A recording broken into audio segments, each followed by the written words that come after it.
বাগেরহাটের মোড়লগঞ্জের এই পানকুচি নদীর যে ইলিশের জেলেরা এই চলতি মৌসুমে কিন্তু পর্যাপ্ত ইলিশ তাদের জালে ধরা পড়ছে, কিন্তু দাম কিন্তু আকাশচুম্বী। ইলিশের ইলিশের স্বাদ নেয়ার সাধ্য নেই নিম্নবিত্ত এবং মধ্যবিত্ত যারা পরিবারের যারা সদস্য রয়েছেন, তারা বাজারে আসছেন এবং ইলিশ দেখে কিন্তু তারা অন্যান্য মাছ ক্রয় সীমার মধ্যে যে মাছগুলো রয়েছে সেগুলো ক্রয় করছেন।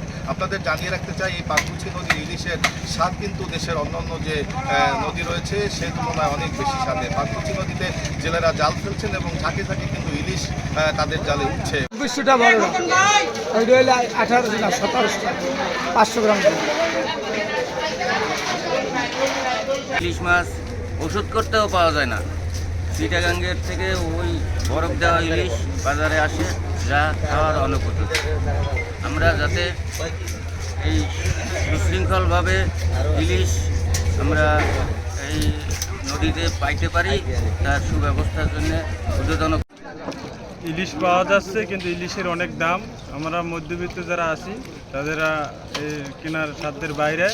এগুলো বিভিন্ন সিন্ডিকেটের মাধ্যমে বিভিন্ন জায়গায় বিভিন্ন স্থানে চলে যায়, বিধায় আমরা কিনতে খুবই কষ্টকর। বঙ্গোপসাগরের তীরবর্তী এলাকা এই উপজেলার যারা ইলিশের জেলে রয়েছে তারা কিন্তু প্রতিনিয়ত ইলিশ মাছ ধরতে এই পানকুচি নদী পাশাপাশি বলেশ্বর নদীতে জাল ফেলছে এবং জালে কিন্তু পর্যাপ্ত ইলিশের দেখা মিলছে এবং ইলিশটি কিন্তু ধরাও পড়ছে। যদি বলা হয় যে নদীর তীরবর্তী বঙ্গোপসাগরের তীরবর্তী এলাকা থেকে পাইকার থেকে শুরু করে খুচরা বাজার, এই সব কিছু মিলিয়ে একটি সিন্ডিকেট কিন্তু কাজ করছেন এবং বাজারের যারা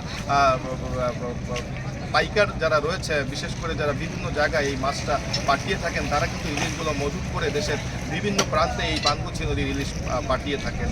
আপনাদের যে বিষয়টা অবগত করতে চাই যে 1 কেজি ওজনের যে এই পানকুচি নদীর ইলিশ রয়েছে সেগুলো কিন্তু 3500 থেকে 4000 টাকায় বিক্রি হচ্ছে। এর নিচে যে মাছগুলো রয়েছে অর্থাৎ 700 থেকে 800 গ্রাম ওজনের যে ইলিশ রয়েছে সেই ইলিশের দাম কিন্তু হাঁকা হচ্ছে 2000 থেকে 2500 টাকা। অর্থাৎ রূপালী ইলিশের স্বাদ নেয়ার সাধ্য নেই অনেকেরই। নিম্নবিত্ত মধ্যবিত্ত পরিবাররা যে বরফ দেয়া যে ইলিশগুলো রয়েছে অর্থাৎ ঝাটকা ইলিশ, সেগুলো কিন্তু তারা মাঝে মধ্যে কিনছেন, আমরা এমনটাই কিন্তু দেখতে পেয়েছি।